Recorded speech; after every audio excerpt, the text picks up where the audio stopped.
പൊളിമിക്സ് ആരംഭിക്കുകയാണ്. ഏവർക്കും സ്വാഗതം.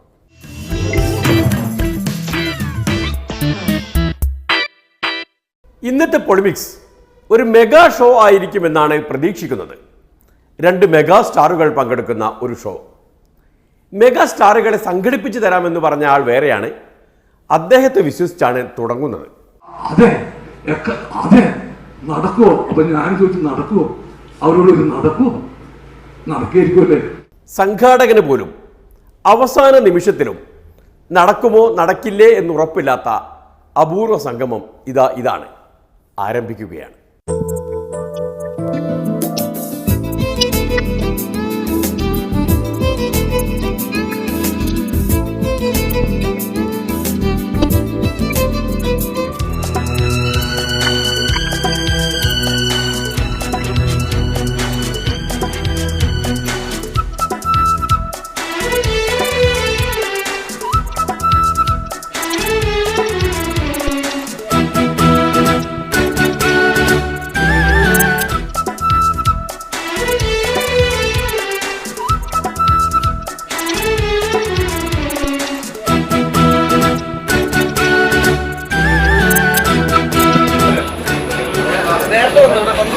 അവിടെ വന്നിട്ട് പോയി ഞാൻ കറക്റ്റ് 3 മണിക്ക് തുടങ്ങുന്നതാണ്.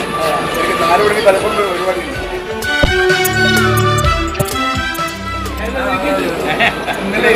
ഇന്നലെ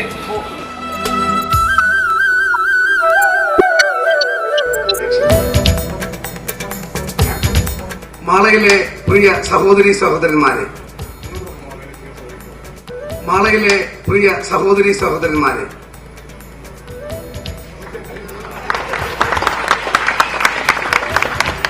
സുധാകരേട്ടനും ക്ലാപ്പും ജയരാജേട്ടൻ സ്വിച്ച് ഓൺ പലരും വിചാരിച്ചു നടക്കൂലെന്ന്. ഞാനും വിചാരിച്ചു ഇത് നടക്കില്ല. ഏതായാലും നടന്നു കഴിഞ്ഞ സ്ഥിതിക്ക് 2 പേരെയും ക്ഷണിച്ചു കൊണ്ടുവന്നതിന്റെ കഷ്ടപ്പാട് കൂടി കേൾക്കാം. ആദ്യം നമ്മൾ പോയത് സുധാകരേട്ടന്റെ വീട്ടിലാണ്.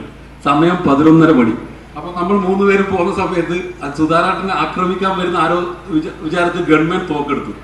അപ്പോൾ സെലീമേട്ടനെ കണ്ടപ്പോ തോക്ക് താഴെ ഇട്ടു. അപ്പോൾ ചേച്ചി ടീച്ചർ നമുക്ക് ചായ തന്നു. സുധാകരേട്ടൻ അവിടെ ഉണ്ടായില്ല. നമ്മൾ നേരെ പോയത് പാപ്പിനിശ്ശേരി അരോണിയിലേക്കാണ്. അരോണിയിലേക്ക് പോകുമ്പോൾ ഞാൻ തിരിഞ്ഞു നോക്കുമ്പോൾ സെലീമേട്ടൻ ഓടി വണ്ടി കയറുന്നത്. അപ്പോൾ ജയരാജേട്ടന്റെ നായി നമ്മളെ ഓടിച്ചു. അവിടെ നിന്ന് ജയരാജേട്ടൻ ഉണ്ടായില്ല. അപ്പോൾ സമയം 12 മണി കഴിഞ്ഞു. സെലീമേട്ടൻ എന്നോട് നമുക്ക് പി ജയരാജേട്ടന്റെ വീട്ടിൽ പോകണം. ഞാൻ പറഞ്ഞു സമയം 12 മണി, ഇനി ഞാൻ അങ്ങോട്ടില്ല. അപ്പോൾ സെലീമേട്ടൻ വണ്ടിയിൽ ഉറങ്ങി. കണ്ണൂർ ജില്ലയിലെ രാഷ്ട്രീയ നേതാക്കൾ, പ്രത്യേകിച്ച് പി ജയരാജനും കെ സുധാകരനും എന്തെല്ലാം മുന്നൊരുക്കങ്ങൾ എടുത്തിട്ടാണ് കിടന്നുറങ്ങുന്നത് എന്ന് മനസ്സിലായല്ലോ. ഏതായാലും വന്ന സ്ഥിതിക്ക് സ്വാഗതം പറയാം. ആരെ പേര് ആദ്യം പറയണമെന്നറിയില്ല. ഒറ്റ ശ്വാസത്തിൽ 2 പേരെയും ഹൃദയത്തിന്റെ ഭാഷയിൽ എന്റെ നാട്ടുകാർക്കും എന്റെ ഈ സലീം കുമാറിന്റെ കറുത്ത ജൂതന്റെ ക്രൂവിന് വേണ്ടിയും ഒറ്റ ശ്വാസത്തിൽ ഞാൻ കെ സുധാകരനെയും പി ജയരാജനെയും ഈ മണ്ണിലേക്ക് ഞാൻ സ്വാഗതം ചെയ്യുന്നു. സിനിമാ പ്രവർത്തകനായ സുവീഷിന് മാത്രമുള്ളതല്ല കേട്ടോ ഈ ആശയക്കുഴപ്പം. സംഭവങ്ങളൊക്കെ ഇത് ചെയ്യുന്നതിന് വേണ്ടി രാജേഷിന്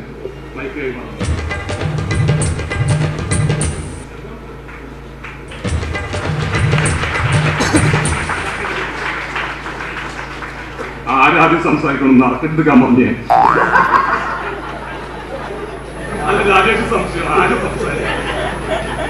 അവ ഈ ചടങ്ങിൽ ആദ്യമായി സംസാരിക്കാൻ ബഹുമാനായ ശ്രീ കെ സുധാകരനെ ക്ഷണിക്കുന്നു.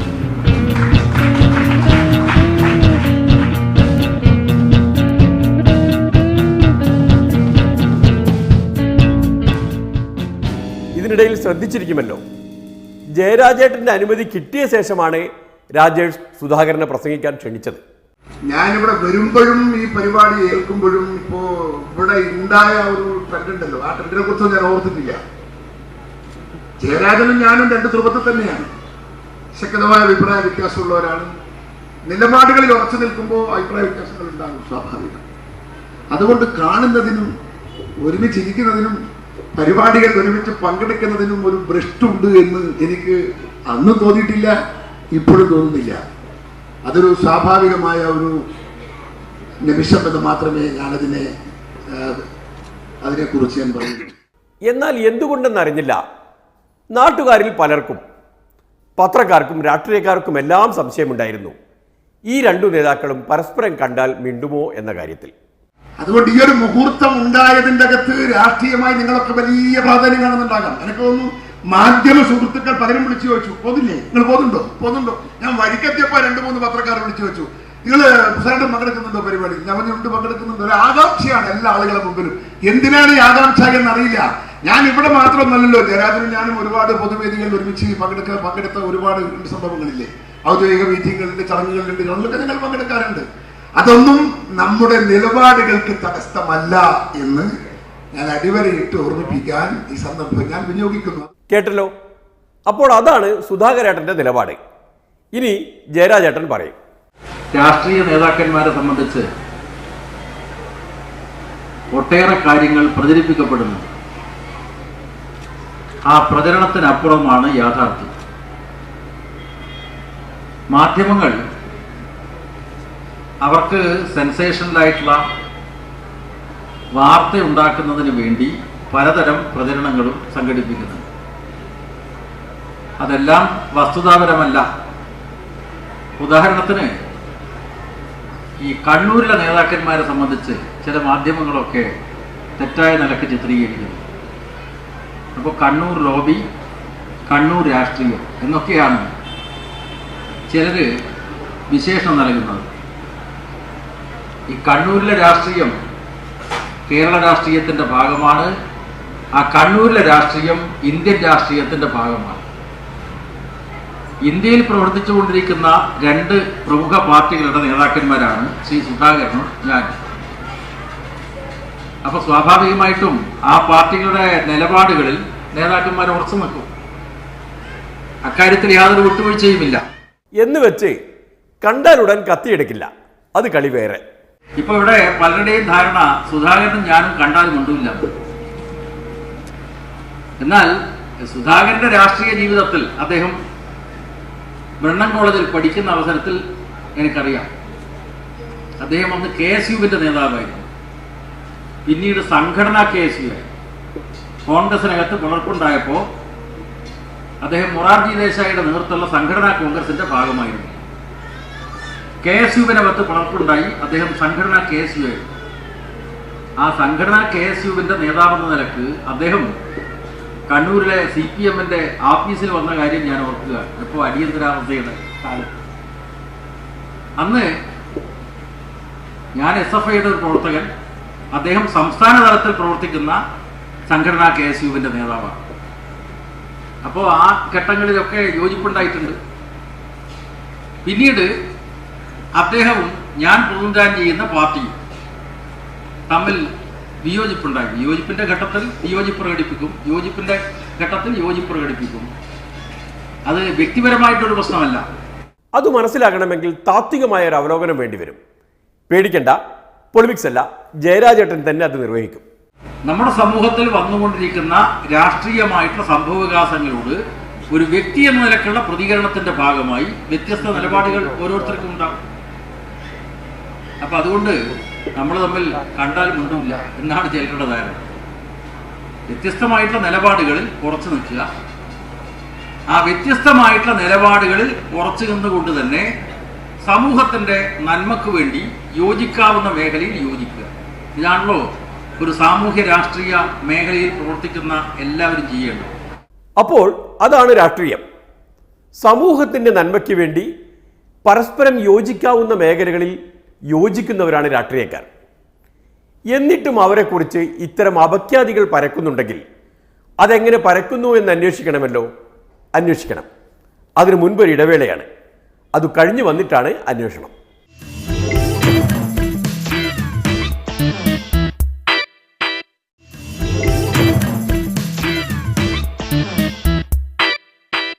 അതായത് രാഷ്ട്രീയത്തെയും രാഷ്ട്രീയക്കാരെയും കുറിച്ച് അപഖ്യാതി പ്രചരിപ്പിക്കാൻ ആരൊക്കെയോ കിണഞ്ഞു പരിശ്രമിക്കുന്നുണ്ട്.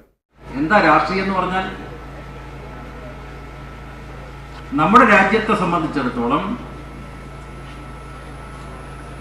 നിലവിലുള്ള സാമൂഹ്യ സാമ്പത്തിക സംവിധാന ക്രമത്തിൽ ജനങ്ങൾക്ക് അനുകൂലമായിട്ടുള്ള മാറ്റം ഉണ്ടാവണം.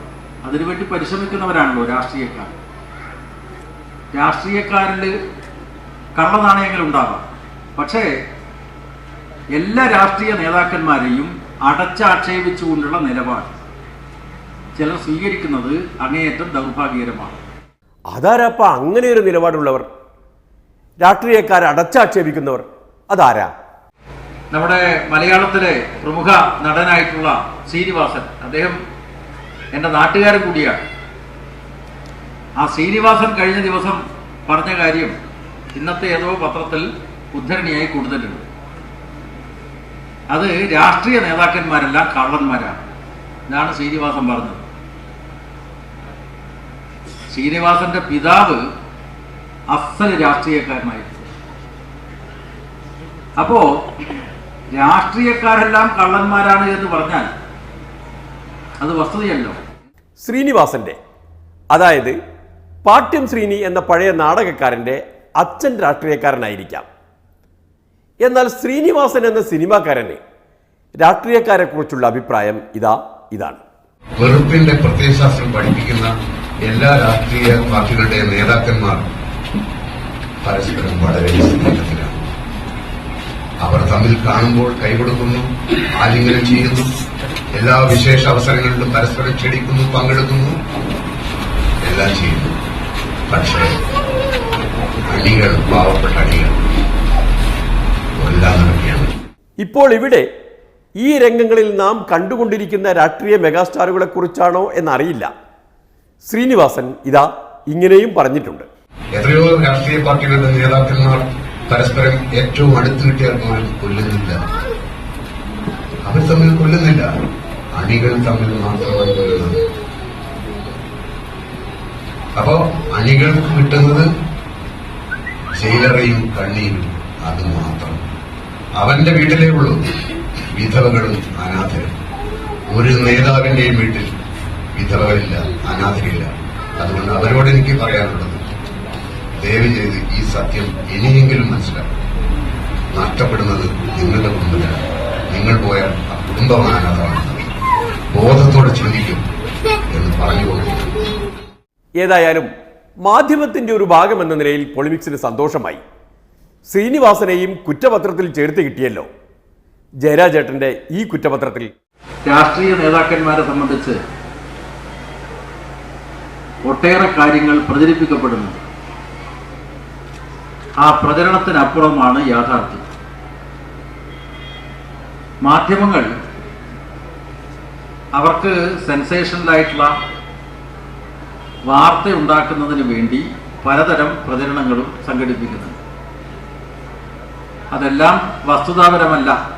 മാധ്യമങ്ങൾക്കും മാധ്യമക്കാർക്കും മാത്രമല്ല, സിനിമക്കാർക്കും രാഷ്ട്രീയക്കാരെ കുറിച്ച് തെറ്റിദ്ധാരണയുണ്ടല്ലോ. അതിനെല്ലാം ഇടയിൽ ഈ സലീം കുമാർ എങ്ങനെ രാഷ്ട്രീയക്കാരുടെ സുഹൃത്തായി എന്നതാണ് പൊളിമിക്സിന് പിടികിട്ടാത്തത്. പക്ഷെ സലീമുമായി നേരത്തെ ഒരുപാട് കാലത്തെ ബന്ധമുണ്ട്, ഞാനും സലീമും തമ്മിൽ.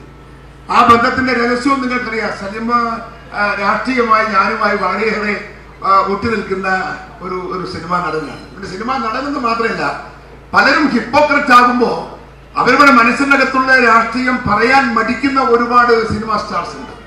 പക്ഷെ സലീമിന് അതില്ല. സലീം അത് നട്ടലോടെ ഞാൻ കോൺഗ്രസ് ആണ് എന്ന് പറയുന്ന ഒരു നടൻ എന്ന നിലക്ക് എനിക്ക് വളരെ ബഹുമാനമുള്ള ഒരു സഹപ്രവർത്തകനാണ് ശ്രീ സലീം. ശരി, സുധാകരേട്ടൻ കോൺഗ്രസ്സുകാരനായതുകൊണ്ട് ബന്ധമുണ്ടായി എന്ന് വെക്കാം. ജയരാജേട്ടനോ? അദ്ദേഹം ഞാനും തമ്മിലുള്ള ബന്ധം വളരെ ദീർഘകാലത്തെ ബന്ധമല്ല, അടുത്ത കാലത്തുള്ള ബന്ധമാണ്. അപ്പൊ അദ്ദേഹം ഒരു ദിവസം എന്നെ വിളിച്ചു. അപ്പൊ വിളിക്കുന്നതിന് മുമ്പേ ഇവിടെ ആദ്യം സംസാരിച്ച സുബീഷ് എന്നെ വിളിച്ചു. അപ്പൊ സുബീഷ് എന്നോട് പറഞ്ഞു, ഇങ്ങനെ സലീം കുമാർ നിങ്ങളെ വിളിക്കാൻ വേണ്ടി പോവാണ്, അപ്പൊ നിങ്ങൾ അറ്റൻഡ് ചെയ്യണം. കാരണം എൻ്റെ അടുക്ക ഫീഡ് ചെയ്ത നമ്പറല്ല. അപ്പൊ അറ്റൻഡ് ചെയ്യില്ലയോ എന്നുള്ള സംശയം കൊണ്ടാണ് സുബീഷ് ആദ്യം ആമുഖമായി പറഞ്ഞത്. കുറച്ച് കഴിഞ്ഞപ്പോൾ സലീം കുമാർ വിളിച്ചു. അദ്ദേഹം ഞാനുമായിട്ട് സംസാരിച്ചു. അദ്ദേഹം പറഞ്ഞു, നിങ്ങൾ ഈ സമൂഹത്തിൽ നടത്തുന്ന പ്രവർത്തനങ്ങളെ പറ്റി ഞാൻ പരിശോധിച്ചിട്ടുണ്ട്, വിലയിരുത്തിയിട്ടുണ്ട്, എനിക്ക് നിങ്ങളെ ഇഷ്ടമാണ്. അപ്പോൾ അന്ന് തുടങ്ങിയിട്ടുള്ള സൗഹൃദം പിന്നീട് അദ്ദേഹത്തിൻ്റെ വീട്ടിൽ ഞാൻ പോയിട്ടുണ്ട്. അവിടെ നിന്ന് നല്ല ഭക്ഷണം തന്നിട്ടുണ്ട്. ഞങ്ങളെല്ലാം ഭക്ഷണം കഴിച്ചു. അതിനുശേഷം പിന്നീട് ഇടക്കിടക്ക് ബന്ധപ്പെടാറുണ്ട്. കോൺഗ്രസ്സുകാരനായ സലീം കുമാറിന് പോലും ബഹുമാനം തോന്നുന്ന കാര്യങ്ങൾ പി ജയരാജൻ കണ്ണൂർ ജില്ലയിൽ നടത്തുന്നുണ്ട് എന്ന കാര്യം അംഗീകരിക്കാൻ കഴിയാത്തവർ നേരിൽ പോയി അന്വേഷിച്ച് മനസ്സിലാക്കണമെന്ന് പൊളിമിക്സ് അഭ്യർത്ഥിക്കുകയാണ്. പെയിൻ ആൻഡ് പാലിയേറ്റീവ് രംഗത്ത് മികച്ച പ്രവർത്തനങ്ങളാണ് കണ്ണൂർ ജില്ലയിൽ CPIM നടത്തുന്നത്. പറഞ്ഞാൽ വിശ്വസിക്കില്ല, പോയി കാണുക തന്നെ വേണം.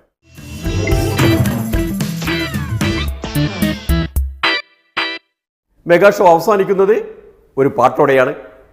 അനശ്വരനായ മുഹമ്മദ് റഫിയുടെ ഒരു പാട്ട്.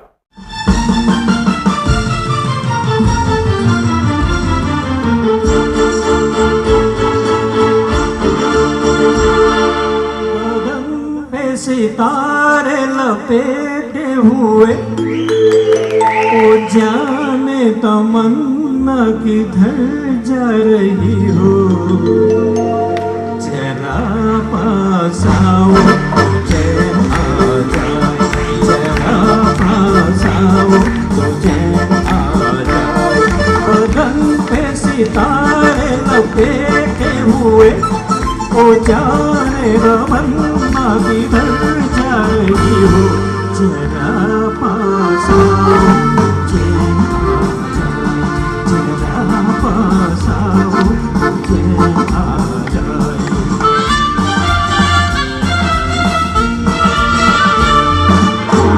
जब न होंगे तो वे दिलरुबा इसे देख कर आए शर्माओगी, ना देखोगी फिर तुम कभी आई, तुम्हारे बिना रोज घबराओगी, बरन में सितारे लपेटे हुए ओ जाने तमन्ना किधर जा रही हो, जरा पास आओ तुझे आ जाए, जरा पास आओ तुझे आ जाए।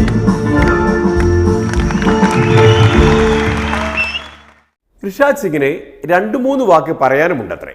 ഇവിടെ ഒരു ബന്ധവും ഇല്ലാത്ത, ഇവിടെ വല്ലപ്പോഴും 1-2 പ്രാവശ്യം മാത്രം വന്ന ശ്രീ മുഹമ്മദ് റഫി സാറിന് ഇത്രയും വലിയ മാനം കൊടുക്കുകയാണ് പറഞ്ഞു വെച്ചാൽ, ഡൽഹി, ബോംബെയിൽ 5 വർഷം ഞാൻ ജോലി ചെയ്ത ആളാണ് CBIയിൽ.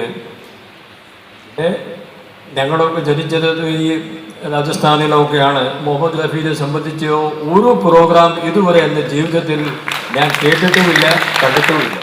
അതും കാണിച്ചു കൊടുത്ത സന്തോഷത്തോടെ പൊളിമിക്സ് ഒരിടവേളയിലേക്ക് കടക്കുകയാണ്. അത് കഴിഞ്ഞു വന്നാൽ കാണാനുള്ളതാണ് കളി. ഇക്കണ്ടതൊന്നും കളിയല്ല മന്നവാ.